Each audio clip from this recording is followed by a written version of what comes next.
Bonjour, Émilie Fabi. Je vous souhaite la bienvenue dans l'univers d'Il était une voix, le podcast qui éclaire.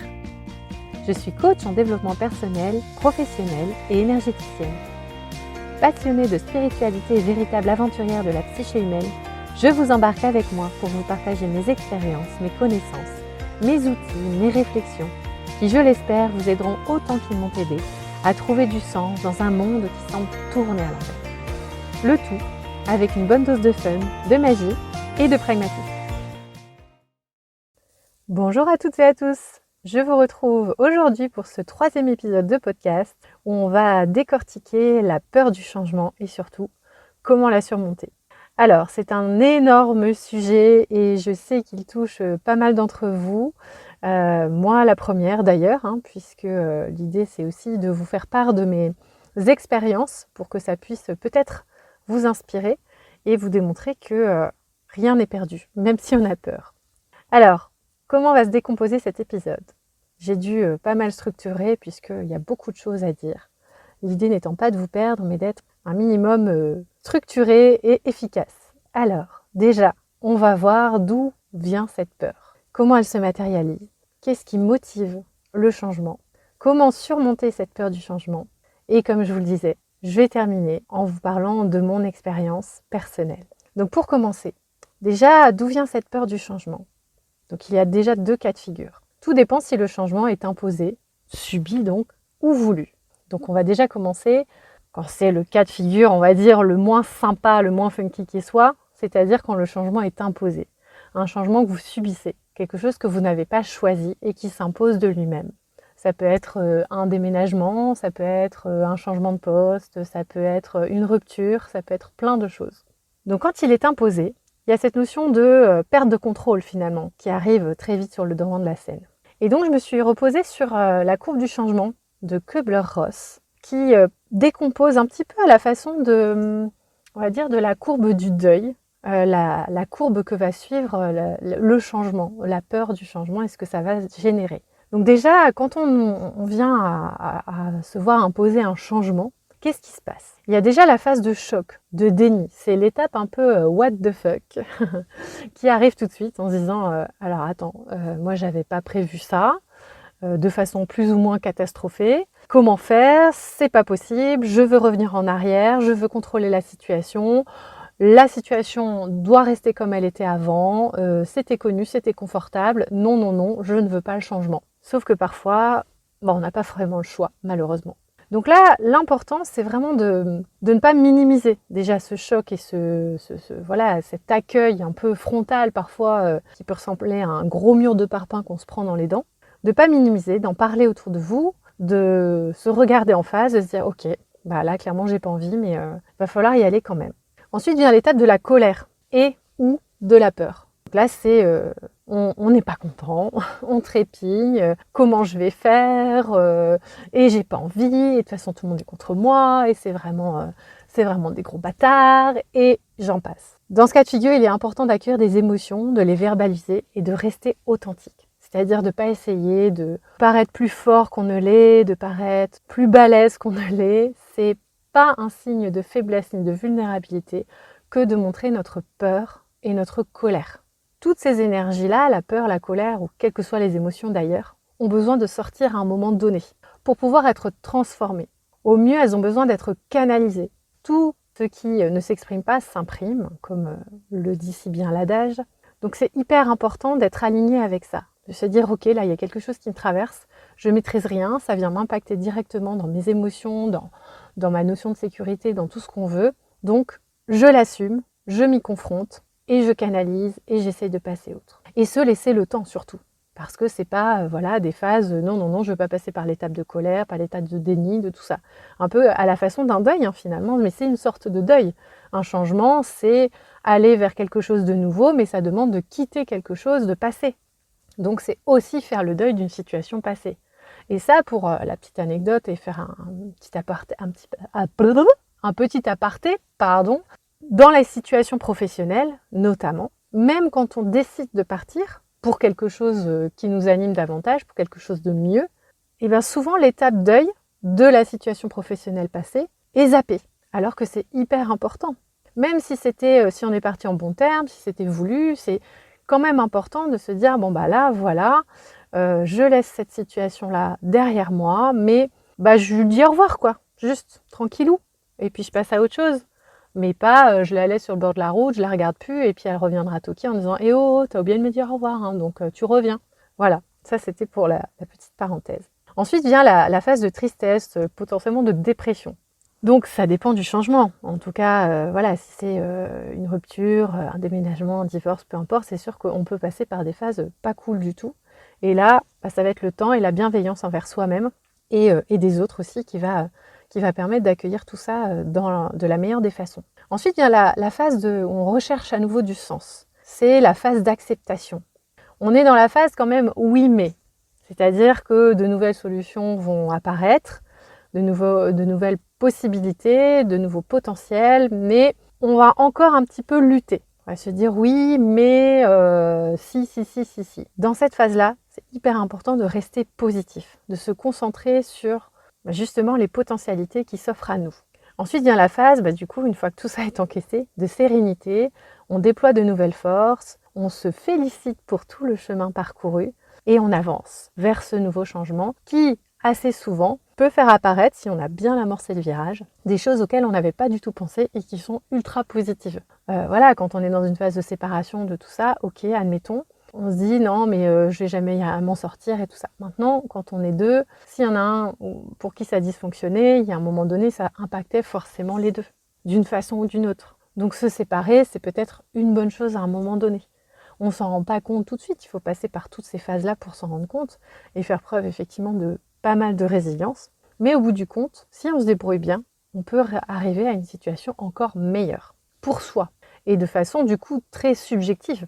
Voilà, c'est pas se dire tiens, je passe de Bernard Lhermitte à Bernard Lhermitte, Thierry Lhermitte, n'importe quoi, à Brad Pitt, Bernard Lhermitte. Bref, vous avez compris.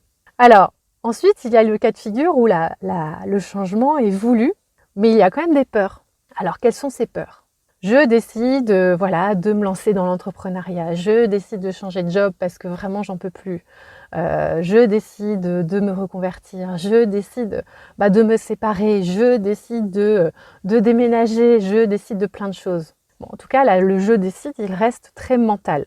C'est encore là, ou alors très... il est viscéral, mais... oulala, il y a encore les peurs qui rattrapent et justement les peurs elles se logent dans le mental notamment. Donc qu'est-ce qu'elles vont vous dire vos peurs ? Il y aura la peur de l'échec. Donc là c'est celle qui nous fait décliner les si à l'infini.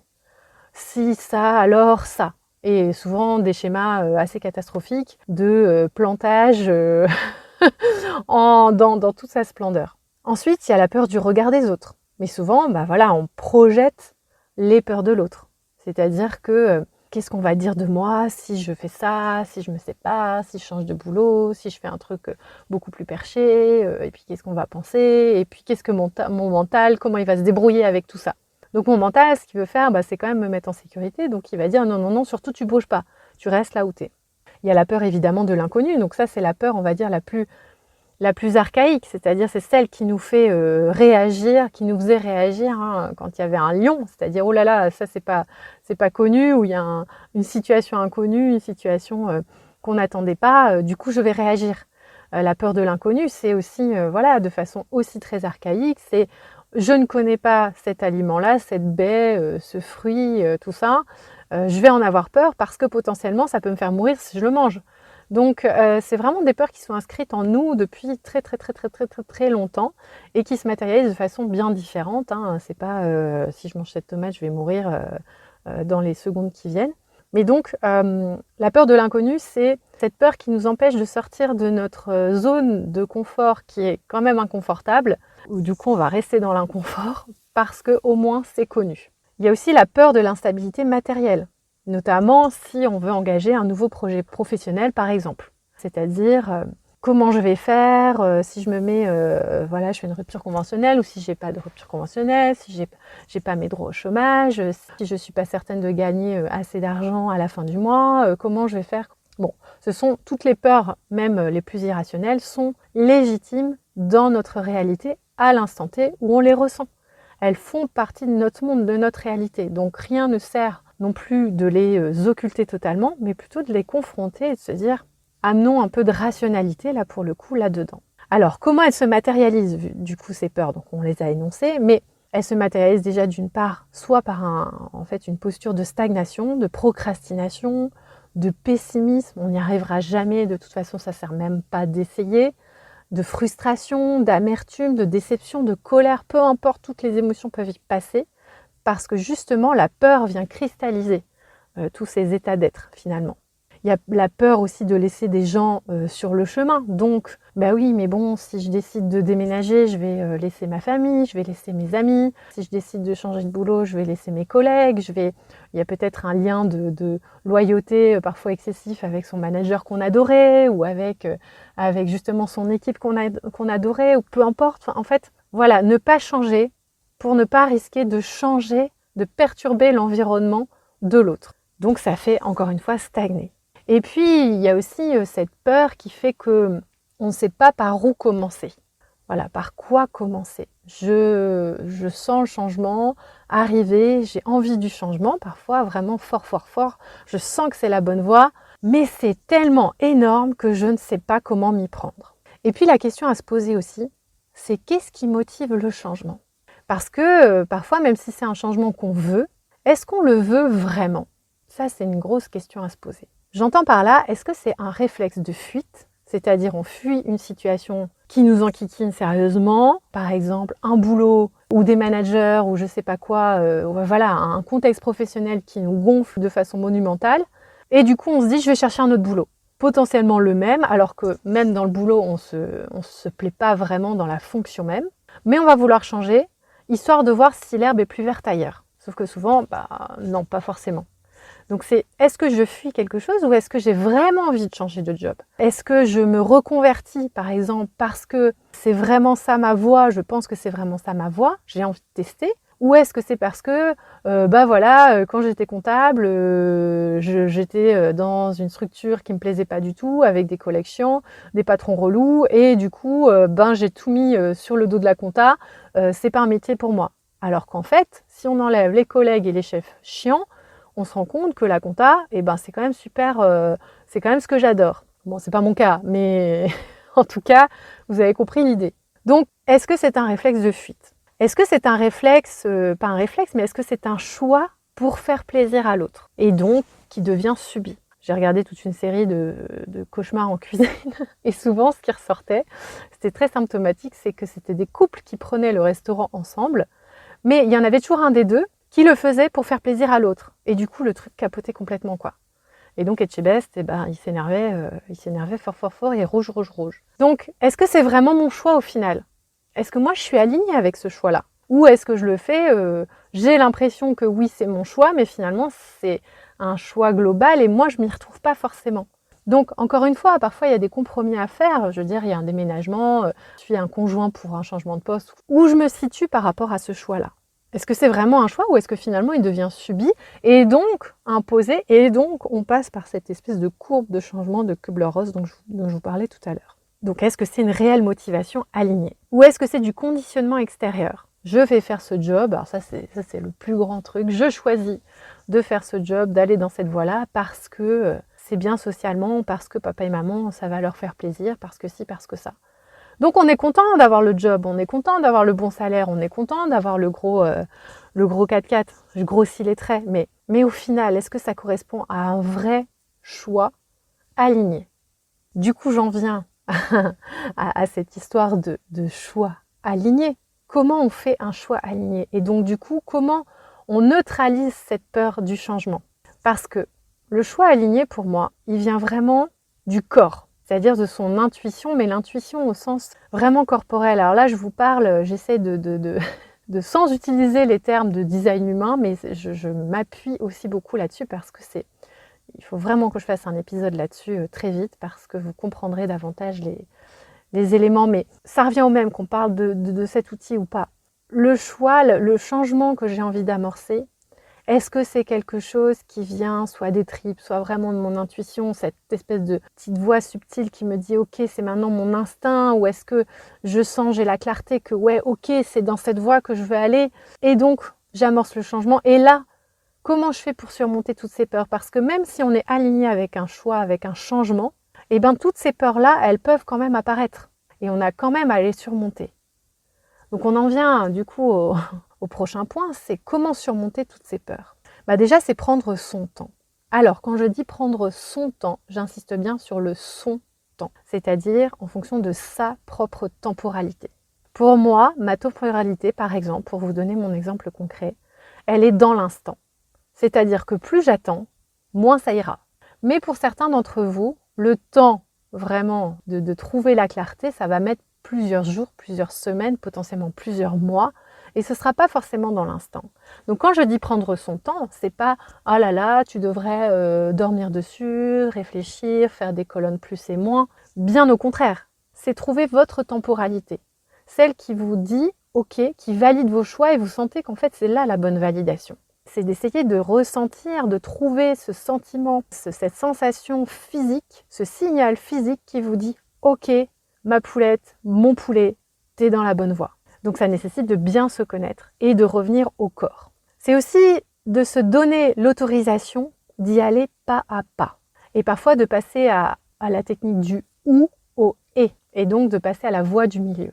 Je m'explique. Souvent on se dit, je vais faire ça, si je vais vers ça, je dois lâcher ça. Donc c'est ça ou ça. Du coup, ça nécessite d'abandonner quelque chose. Et donc de faire un choix presque drastique et hyper engageant. Alors que peut-être il y a une voie du milieu qui permet de faire le et. C'est ça et ça. Prenons un exemple très concret. Je décide de me lancer dans l'entrepreneuriat pour tester mon activité. Au lieu de me dire « oh là là, je vais tout lâcher mon boulot et puis je vais me lancer sans bretelles ni ceinture », et bien peut-être que je peux tester en auto-entreprise pendant un temps tout en conservant une petite activité professionnelle histoire de me sécuriser financièrement. Par exemple. Ou alors c'est je veux voyager, j'en ai marre de ma vie de routine, j'ai envie de changement, voilà, donc je plaque femme, enfant, mari, chinchilla, belle-mère, beau-frère, tout ce qu'on veut, nos voisins, tout ça, pour partir à l'autre bout du monde à vie. Bon, peut-être que s'il y a un vrai besoin de changement, de casser la routine, il y a un compromis qui irait à tout le monde dans la dynamique familiale ou en tout cas dans l'environnement de l'entourage, c'est je vais peut-être dire quelques semaines ou quelques jours, histoire de voir ce que ça me fait et de casser ma routine, et peut-être que là, le changement, je l'incarnerai davantage et ça ira déjà mieux. Donc c'est ça de passer par le « et » ou le « ou », c'est complètement différent. Après, il y a aussi le gros pavé de se défaire du regard de l'autre. Se défaire du regard de l'autre, c'est se défaire de son jugement. Et surtout, se défaire de ses projections, des peurs de l'entourage sur nous. C'est-à-dire que souvent, l'entourage va nous déconseiller ou nous conseiller d'aller dans une voie plutôt que dans une autre, mais sous son prisme. Une personne va avoir ses propres peurs, son propre bagage, sa propre réalité. Et donc, c'est tout à fait différent. Une même situation qui va animer quelqu'un va terrifier une autre personne. Et l'autre personne va se dire, mais complètement cinglée d'aller dans cette voie-là. Moi, j'aurais jamais fait ça. Oui, moi, j'aurais jamais fait ça parce que ça. Mon sac à dos, il est plein de ça. Ou ma nature, je suis comme ça. C'est un choix que j'aimerais pas faire. C'est un changement que j'aimerais pas opérer. Changement qu'on a opéré en famille, à titre personnel, d'aller se mettre dans la campagne de façon un peu, pas isolée, mais je veux dire, on est proche d'un village, mais quand même tranquillou, avec des moutons, des poules, des chats, des enfants. C'est un choix qui fait rêver beaucoup, mais que d'autres n'aimeraient pas du tout, et trop isolé, parce qu'il n'y a pas de ville à côté, il n'y a pas... Voilà, et c'est ok en fait, mais attention aux projections des autres, aux projections des peurs des autres sur vous, qui pourraient aussi vous faire stagner. Donc là, il y a une espèce de distanciation à opérer par rapport justement aux projections des autres. Ensuite, il y a le fait de désamorcer le vélo dans la tête. Donc ça c'est aussi un gros pavé. C'est-à-dire d'arrêter de se faire des films et des films, puisque le mental, il viendra après que vous ayez pris votre décision. Après, il viendra pour organiser le changement, mais c'est pas lui qui va prendre la décision du changement. Et c'est surtout pas lui qui va vous aider à plus avoir peur, au contraire. Lui, il va vous tirer vers le bas, en croyant bien faire, hein. Il est mignon ce petit mental, il est gentil comme on dit, mais il est quand même bien relou et il faut le remettre à sa place toujours, encore et toujours. Donc ça nécessite de travailler son ancrage par la méditation, la marche, une activité qui fixe un peu le mental sur autre chose, une activité créative, du sport, enfin peu importe ce qui vous ancre, mais s'ancrer. Ne pas chercher à tout contrôler aussi. Ça demande d'accepter le timing. Parfois, on a envie de changement, mais juste pour l'envie du changement. Changer pour changer, peut-être que ça n'apportera rien de bon sur le moment. Et si ça ne se fait pas à l'instant T, sans être dans une attitude attentiste et passive et fataliste, c'est attendre le bon moment. Mais attendre le bon moment, c'est encore une fois respecter sa propre temporalité. C'est quand notre corps, finalement, l'intelligence du corps, notre espèce d'intuition, va nous dire « Ok, là c'est bon », quand tout se mettra en place de façon fluide parce qu'on se sera écouté suffisamment, que du coup le bon timing viendra et les choses s'organiseront finalement presque d'elles-mêmes. Je vais vous faire part d'un petit exemple. Voilà, on avait, avant d'arriver ici dans notre nouvel environnement de vie, à la campagne, on avait vraiment un projet qui nous a tenus en haleine pendant hyper longtemps. C'était un projet dans le Nord, on voulait racheter un ancien poney club, enfin bref. Moi au départ je me suis dit, ah là là, alignement des planètes, cette maison elle est faite pour nous. Et puis au final, très vite, rien ne s'est aligné, mais vraiment rien, il y a tout qui capotait, le propriétaire, ça allait pas, les banques nous suivaient pas, enfin il y a rien qui allait. Et on est resté accroché, enfin surtout moi, je sais pas, je suis restée accrochée sur ce projet hyper longtemps. J'ai eu du mal justement à faire le deuil de ce projet. Et puis à un moment donné, on a lâché, et puis on est parti en vacances, et voilà, on a visité notre maison, tout ça, et bim bam boum, alors là, tout s'est fait de façon mais ultra méga rapide. Mais on avait lâché l'affaire aussi à un moment donné, on s'était dit, bon, advienne que pourra, on reste ouvert finalement à ce qui va se présenter. Tout ça. Et là où le bon timing arrive et où c'est là qu'il faut, entre guillemets, pas se louper sur notre intuition, c'est justement quand l'occasion se présente. Donc c'est juste de se dire, ok, faisons un petit peu confiance, mais écoutons-nous de base, parce que si je m'étais vraiment écoutée sur le projet précédent, en fait, il y avait 1 milliard de signaux qui me disaient, non, n'y va pas. Mais voilà, il fallait que ça se passe, et puis au final, bon, c'est très bien terminé. Et puis je voulais aussi terminer par vous parler de mon exemple en termes de changement. Je pense que bon, il y en a eu pas mal. Alors il y a eu effectivement ce changement de vie, mais je voulais axer vraiment sur une peur du changement qui était hyper forte chez moi. C'était de changer mes prestations. Comme je vous le disais dans le premier épisode, au départ, Light Up, c'était vraiment des prestations assez pragmatiques, carrées, politiquement correctes, avec du recrutement, de l'audit d'organisation et du coaching professionnel. Et puis, comme je vous l'expliquais, voilà, petit à petit, j'ai commencé les guidances, les soins énergétiques, le design humain. Donc, des prestations quand même un petit peu moins répandues, un peu moins banales. Et ça m'a valu d'aller, pour le coup, au forceps dans mes peurs, de les confronter vraiment. Parce qu'au fond de moi, je savais que c'était ma voie. Enfin, c'était quelque chose, une espèce d'appel clair et net. Et j'avais vraiment envie de ça. Simplement, j'ai dû attendre. J'ai dû aller à mon propre rythme. Même si j'avais cette conviction, et voilà, j'ai dû quand même faire avec, j'ai dû composer, il y a certaines peurs que j'ai dû détricoter, j'ai vraiment dû passer par des périodes hyper inconfortables. Ça me confrontait vraiment, pour le coup, au regard de l'autre, qu'est-ce qu'on va penser de moi, moi qui voulais paraître voilà, très sérieuse, pragmatique, avoir un bon statut social et tout ça.